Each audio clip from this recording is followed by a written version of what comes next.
Hello guys, welcome to my channel Study Point. First of all, happy Republic Day to you all. So our next chapter we are going to start is punctuation and capitalization. First of all, अगर हम आसान भाषा में बोले कि punctuation और capitalisation क्या होता है, वो होता है कि एक जो सेंटेंस होता है उसकी शुरुआत और उसकी एंडिंग परफेक्ट हो. Punctuation is the right use of the various stops or marks in writing. Punctuation होता है एक सही यूज़ जो स्टॉप्स और मार्क्स होते हैं राइटिंग में उनके. The stops and marks are inserted to indicate where the pages should naturally be made in reading the sentence. तो जो स्टॉप्स और मार्क्स होते हैं वो इंसर्ट होते हैं ये इंडिकेट करने के लिए कि कहाँ एक पेज जो होता है वो सेंटेंस की रीडिंग में कहाँ उसे पॉज मिलने चाहिए और कहाँ उसकी एंडिंग होनी चाहिए. It must be that there are no hand and fast system of punctuations universally used. एक तरीके से कहें तो ये कहा जा सकता है कि कोई भी हार्ड और फास्ट सिस्टम जो है वो पंक्चुएशन में कभी यूज़ नहीं होते हैं. Certain rules are generally observed but no minor points practice varies with different writers. बहुत सारी रूल्स जो होते हैं वो ऑब्जर्व्ड हुए हैं लेकिन कोई भी माइनर पॉइंट्स जो होते हैं वो डिफरेंट राइटर्स के थ्रू प्रैक्टिस नहीं हुए हैं. Note, the rules are to be regarded as the statements of the commonly accepted uses. यानी कि जो रूल्स होते हैं वो रिगार्ड होते हैं ऐसी स्टेटमेंट्स से जो कॉमनली एक्सेप्टेड होती हैं. कुछ प्रिंसिपल स्टॉप्स होते हैं like full stop, comma, semicolon, colon, dash, inverted commas, sign of interrogative, sign of exclamation, brackets, apostrophe, hyphen, capital letters. So let us talk about them in detail. First of all, full stop. एक full stop होता क्या है? The full stop indicates the longest pause. It should be used only when the end of a complete sentence is reached. एक सबसे लंबा pose जो होता है वो फुल स्टॉप होता है और फुल स्टॉप यूज़ होता है जब सेंटेंस कंप्लीट हो चुका है यानी कि सेंटेंस की एंडिंग होती है तब हम फुल स्टॉप यूज़ करते हैं. There are 3 rules basically for them where full stops are used. First, at the end of an assertive or imperative sentence. ऐसे एंड में जो असर्टिव और इम्पेरेटिव सेंटेंस का एक एंड होता है. आफ्टर इनिशियल्स और एब्रीविएशंस. इनिशियल्स और एब्रीविएशंस के लिए एब्रीविएशंस यानी short forms like for mister we use MR dot, for missus we use MRS dot.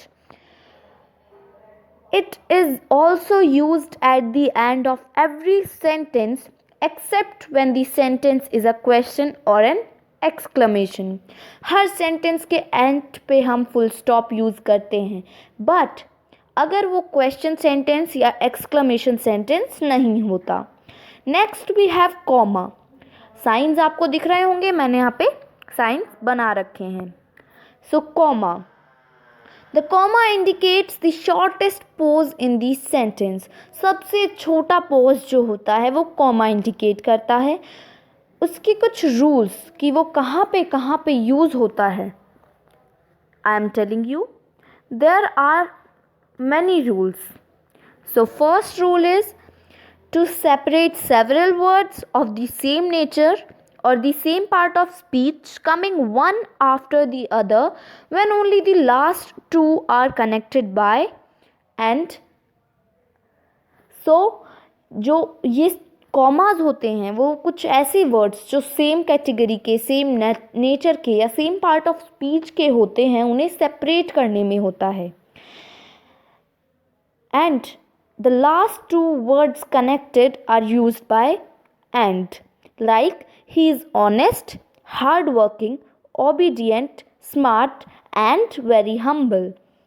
Next is to separate each pair of words connected by and. जो कई words कई pairs होते हैं and से जो कनेक्टेड होते हैं टू वर्ड्स, और वो टू वर्ड्स के बहुत सारे पेयर्स होते हैं, तब हम कॉमा का यूज़ करते हैं. For example, rich and poor, comma, high and low, comma, young and old must die, यानी कि सभी को मरना है. बिटवीन नाउन्स और प्रोनाउंस इन एपोजिशन, यानी कि नाउन्स और प्रोनाउंस के बीच में भी आते हैं. For example, Alexander, comma, the king of Macedonia, comma, the son of Philip, comma, came to be worshipped as the god, यानी कि कुछ नाउन्स और कुछ प्रोनाउंस, लाइक एलेक्जेंडर मैकेडोनिया का किंग, फिलिप का सन, और वो वर्शिप होता है एज अ गॉड. सो ये बहुत सारी चीज़ें बट एक ही मतलब निकलता है. To separate the independent part of a compound sentence, मैंने आपको कंपाउंड सेंटेंस समझा दिए थे. आपको अगर कुछ भी डाउट है तो प्लीज़ कमेंट करके बताना, लेकिन वो वीडियो ज़रूर देख लेना उससे पहले. To separate the independent part of a compound sentence, compound sentence के इंडिपेंडेंट पार्ट को सेपरेट करने के लिए.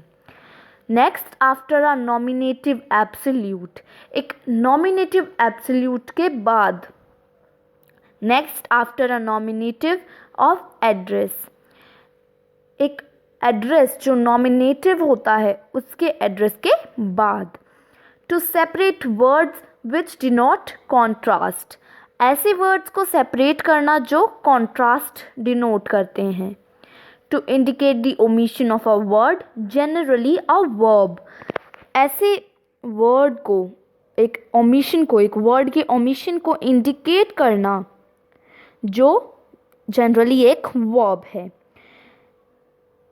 Before and after a phrase that breaks the construction of a sentence, यानी कि कोई दो फ्रेजेस अगर जुड़े हुए हैं एक सेंटेंस में जो कंस्ट्रक्शन को ब्रेक करते हैं, उसके पहले या उसके बाद में एक फ्रेज़ यूज़ किया जाता है, तो वो एक कॉमा यूज़ किया जाता है. Like he will, comma, I think, comma, win a scholarship, यानी मैं सोचता हूँ कि वो स्कॉलरशिप जीत लेगा. तो इसमें दो तीन फ्रेजेस एक साथ हैं जो सेंटेंस की कंस्ट्रक्शन को तोड़ रहे हैं, उसको हम कॉमा से इंडिकेट कर देते हैं. To introduce quotations in the direct form, कुछ क्वेटेशंस हम जो बोलते हैं उनको इंट्रोड्यूस करने के लिए डायरेक्ट फॉर्म में, तो हम कॉमा यूज़ करते हैं. नेक्स्ट इज सेमी कॉलन, इसका साइन आपको दिख रहा होगा. Actually what is semi colon? The semi colon indicates a pause longer than that indicates by a comma. कि एक सेमी कॉलन जो होता है वो इंडिकेट करता है, लेकिन कॉमा से लंबा पोज बट फुल स्टॉप से छोटा pause. Okay, there are 4 rules for that, like to separate coordinate clauses joined by conjunctions. कुछ जो कोऑर्डिनेट क्लॉजेस होते हैं जो कंजंक्शन से जॉइंट होते हैं उन्हें सेपरेट करने के लिए. टू सेपरेट कोऑर्डिनेट और longer clauses having different subject but not joined by conjunctions, ऐसे दो बड़े और कोऑर्डिनेट क्लॉजेस जो होते हैं जो डिफरेंट सब्जेक्ट्स के होते हैं उन्हें सेपरेट करने के लिए. Which are joined by conjunctions, ये कोई ज़रूरी नहीं है, पर कुछ जो होते हैं कोऑर्डिनेट और लॉन्गर क्लोजेस वो कंजंक्शन से जॉइन हो सकते हैं और कुछ नहीं होते हैं. To separate pairs of words when each of the words is separated by a comma, जो कुछ पेयर्स होते हैं जो कॉमा से सेपरेटेड होते हैं उन पेयर्स के बीच में भी हम यूज़ कर लेते हैं. Like sin comma crime, semi colon, air comma hair, semicolon, hear comma listen. To separate a series of loosely connected clauses, यानी कुछ ऐसे क्लोजेज जिनकी सीरीज जो है वो लूजली कनेक्टेड होती है, उसमें भी हम यूज़ कर सकते हैं। नेक्स्ट इज कॉलन, जिसका साइन आपको दिख रहा होगा। So what's a colon? The colon denotes a pose longer than that denoted by a semicolon. अब इसमें एक और इंटरेस्टिंग चीज़, फुल स्टॉप से छोटा पॉज बट सेमीकोलन से बड़ा पोज, वो कॉलन होता है। 5 rules for that. Between two coordinate or opposed clauses which are not connected by a conjunctions, दो कोऑर्डिनेट या फिर कोई अपोज्ड यानी कि बिल्कुल डिफरेंट क्लॉजेस जो होते हैं, अपोजिट क्लॉजेस, वो जो होते हैं वो जब कनेक्टेड नहीं होते हैं by a conjunction. When an additional remark or explanation or separation is made, यानी कि जब एडिशनल रिमार्क होता है या एक्सप्लेनेशन होता है या किसी चीज़ का सेपरेशन होता है, जब वो मेड किया यानी वो बनाया जाता है, तब हम यूज़ करते हैं colon. To introduce a question और a speech it is followed by a dash. जब हम किसी क्वेश्चन को या स्पीच को इंट्रोड्यूस करते हैं तो वो जो होता है वो कॉलन यूज़ करता है, लेकिन वो किससे फॉलो होता है? वो एक डैश से फॉलो होता है, यानी कि पहले कॉलन उसके बाद डैश आना इम्पॉर्टेंट होता है। डैश का मार्क ये देखिए नीचे मैंने दिखा रखा है इसमें 5th में। Next, to introduce a list और before an enumeration of details and examples. कुछ ऐसी लिस्ट या एन्यूमरेशन उसके पहले इंट्रोड्यूस किया जाता है किन्हीं डिटेल्स और एग्जाम्पल्स को। To introduce a statement explaining और supporting the previous statement. Previous statement यानी जो मैं पहले स्टेटमेंट बताई थी उस स्टेटमेंट के बारे में। कुछ ऐसी स्टेटमेंट्स जो एक्सप्लेन या सपोर्ट हो रही हूँ। Next we have dash. A dash is inserted where there is a break or sudden turn in the middle of sentence, यानी कि कोई एक सेंटेंस है उसके बीच में अगर ब्रेक आता है या कोई टर्न आ जाता है तो हम डैश यूज़ करते हैं। टू मार्क ब्रेक और a sudden change of thought, यानी कि कोई सडन चेंज ऑफ थॉट यानी कि कोई अलग चीज़ आ जाती है या कोई ब्रेक आ जाता है तो हम इस चीज़ को यूज़ करते हैं। To mark words in apposition और एक्सप्लेनेशन, कुछ अपोजिशन और एक्सप्लेनेशन में जो वर्ड्स मार्क किए जाते हैं उनमें हम डैश का यूज़ किए करते हैं। To mark a parenthesis in the middle of a main sentence, एक पैरेंथेसिस मार्क करने के लिए सेंटेंस के बीच में, तब हम डैश का यूज़ करते हैं। टू इंट्रोड्यूस अ क्वोटेशन, एक क्वोटेशन जब हम इंट्रोड्यूस करते हैं तब यूज़ करते हैं। When the main thought of a sentence is resumed after a digression of completed constructions, यानी कि जो मेन थॉट होता है एक सेंटेंस का उसे रिज्यूम करने के लिए किस चीज़ के बाद में, जब एक डिग्रेशन या फिर कॉम्प्लिकेटेड जो कंस्ट्रक्शन आ जाता है उसके बाद में रिज्यूम करने के लिए। Before a word repeated for more emphasis, यानी कि एक ऐसा वर्ड जो ज़्यादा एम्फेसिस के बाद रिपीट हो रहा हो। Next we have inverted comma. So what are the uses of inverted commas? Inverted commas mark the beginning and end of a passage which is directly quoted, यानी कि एक जो इन्वर्टेड कॉमास होते हैं वो मार्क करते हैं बिगनिंग या एंड को एक पैसेज के जो डायरेक्टली कोटेड यानी कि कोटेशंस होते हैं। To enclose the titles of essays, poems और पीरियोडिकल्स, यानी कि किसी टाइटल या ऐसे का कोई टाइटल है, पोएम है या फिर कोई पीरियोडिकल्स हैं तो उनको एनक्लोज करने के लिए, यानी कि स्टार्टिंग और एंड में उन चीज़ को एनक्लोज करने के लिए टाइटल्स को तब यूज़ करते हैं inverted commas. Next is sine of interrogative. You all know that the sign of interrogative is used after the sentence which is direct question. Questions के बाद हम sign of interrogations use करते हैं। Next is sign of exclamation। ये भी आपको पता है कि This sign is used after interjections, exclamatory phrases और exclamatory sentences. Exclamatory sentences के बाद, phrases के बाद या interjections के बाद हम use कर सकते हैं.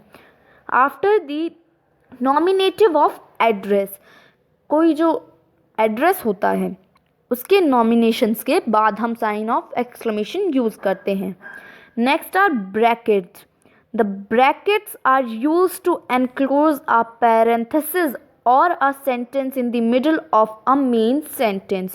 Brackets हम तब यूज़ करते हैं जब हम कोई छोटी सी चीज़ जो parenthesis हो सकती है या फिर एक छोटा सा sentence होता है उसको हम ब्रैकेट में लिख देते हैं मेन सेंटेंस के बीच में ताकि उसकी मीनिंग हम समझा सके, तब यूज़ होता है. Note: a parenthetical sentence, phrase or clause is one which is not grammatically a part of the passage into which it is inserted. मैं आपको जब से बता रही हूँ पैरेंथेटिकल के बारे में, बट पैरेंथेटिकल एक्चुअली होता क्या है, एक ऐसा सेंटेंस होता है जो ग्रामेटिकल जो पार्ट होता है पैसेज का उसमें नहीं होता है, बट हम उसे इंसर्ट कर देते हैं. Next we have is apostrophe. The apostrophe is used to mark possessive case of nouns. Apostrophe जो होते हैं वो possessive case जो होते हैं noun के, उन्हें mark करने में use आते हैं. It is also inserted in words to mark the omission of letter. जो apostrophe होता है वो तब भी insert किया जा सकता है एक word में जब omission होता है, यानी कि हम छोटी चीज़ें use करते हैं. The usage of the apostrophe to represent missing letters is often found in printed passages which reproduce conversation. यानी कि कुछ conversation हम करते हैं like do not को don't कर दिया apostrophe लगा के, तो missing letters को जब हम बताना चाहते तो हम apostrophe लगा सकते हैं. To mark the possessive case of a simple noun and certain indefinite pronoun, यानी कि जब हम पॉजेसिव केस लेते हैं किसी भी नाउन का, सिंपल नाउन का या किसी भी इनडेफिनाइट प्रोनाउन का, तब हम अपोस्ट्रोफी यूज़ कर सकते हैं. Next is hyphen. हाइपन क्या होता है? It is a much shorter line than the dash. जो डैश होता है वो एक बड़ी लाइन होती है, बट हाइपन उससे छोटी होती है. To join the parts of a compound word. ऐसे वर्ड्स जो कंपाउंडेड हों उन्हें हम जोड़ सकते हैं by a dash, like mother in law, man of war, bathtub, kind hearted, anything. To divide a word into two parts at the end of a line और divide words into syllables. यानी कि ऐसे words जिन्हें हम divide करते हैं दो parts में किसी भी चीज़ के एंड में, एंड ऑफ लाइन, या फिर डिवाइड करते हैं सिलेबल्स को, तब हम यूज़ करते हैं hyphen. Note: a note of one syllable is never divided. एक जो सिलेबल होता है, कई सिलेबल्स होते हैं, 1 सिलेबल, 2 सिलेबल, 3 सिलेबल्स. जो 1 सिलेबल होता है वो कभी भी हाइपन से डिवाइड नहीं किया जा सकता है. Next is capital letters. This is the last one. Capital letters are used to begin a sentence, the first word of every sentence. तो जो पहला वर्ड जो होता है सेंटेंस का, उसे बिगिन करने के लिए हम कैपिटल लेटर यूज़ करते हैं. The first word of every line of a poem. कोई भी पोएम लिख रहे हैं उसकी हर first line. To begin all proper nouns and adjectives derived from them. कोई भी प्रॉपर नाउन्स और एडजेक्टिव्स जो होते हैं उन्हें बिगिन करने के लिए. To begin the first word within the inverted comma of direct speech. जो फर्स्ट वर्ड होता है इन्वर्टेड कॉमास का, उसे बिगिन करने के लिए. To begin the names of the days of the weeks and months of the year. कोई भी जो डेज के नाम्स होते हैं, मंथ्स के, महीनों के और दिन के जो नाम होते हैं, लाइक मंडे, ट्यूसडे, उन चीज़ों को, उन वर्ड्स को जब हम कैपिटल लेटर्स में लिखा जाता है. Next, at the beginning of all nouns and pronouns indicating the deity. यानी कि कोई भी गॉड्स या फिर कोई भी है डीटी, कोई भी डीटी हो सकता है, उसके नाउन्स और प्रोनाउन के बिगनिंग में हम लगाते हैं to write the pronoun I and the interjection O. तो जो इंटरजेक्शन ओ यानी ओ गॉड ब्लेस ऑल या फिर आई, प्रोनाउन आई जब भी होएगा या फिर ओ होगा तब हम कैपिटल लेटर से ही उसे डिस्क्राइब करेंगे। Eight the beginning of the names and books, magazines and newspapers, यानी कि जो बिगनिंग होता है चाहे वो नेम का हो, बुक का हो, मैगज़ीन का हो, न्यूज़पेपर का हो, उसकी बिगनिंग के नेम्स को भी हम कैपिटल लेटर से ही शुरुआत उसकी करेंगे। At the beginning of the words of important events, कोई भी इम्पॉर्टेंट इवेंट्स होते हैं उनके वर्ड्स की बिगनिंग को हम जो है वो यूज़ करेंगे कैपिटल लेटर्स में। To use abbreviations like UNO, USA, UK which I told you, वो सारे के सारे कैपिटल लेटर से स्टार्ट होंगे। टू स्टार्ट क्वेटेशंस स्टार्ट कर रहे हैं तब भी जो है वो कैपिटल लेटर से स्टार्ट होगा। सो हेयर वी कंक्लूड, ये चैप्टर जो है वो आपका बहुत क्लियर है कॉन्सेप्ट और ये बहुत इजी है और मैंने पूरा समझा दिया है। अगर कोई भी डाउट है तो आप कमेंट बॉक्स में पूछ सकते हैं। अगर आपको ये वीडियो अच्छा लगे तो लाइक बटन ज़रूर दबाएं और अगर आपने हमारा चैनल अब तक सब्सक्राइब नहीं किया है तो सब्सक्राइब ज़रूर कर दें, क्योंकि ऐसे ही कुछ इम्पॉर्टेंट और इंटरेस्टिंग टॉपिक्स जो है हम आपके साथ कवर करने वाले हैं। आप हमारी वीडियो को ज़्यादा से ज़्यादा शेयर कीजिए ताकि ये नॉलेज जो है वो बढ़ सके, सब तक जा सके और सब लोगों को ये नॉलेज जो है वो मिल सके। Thank you.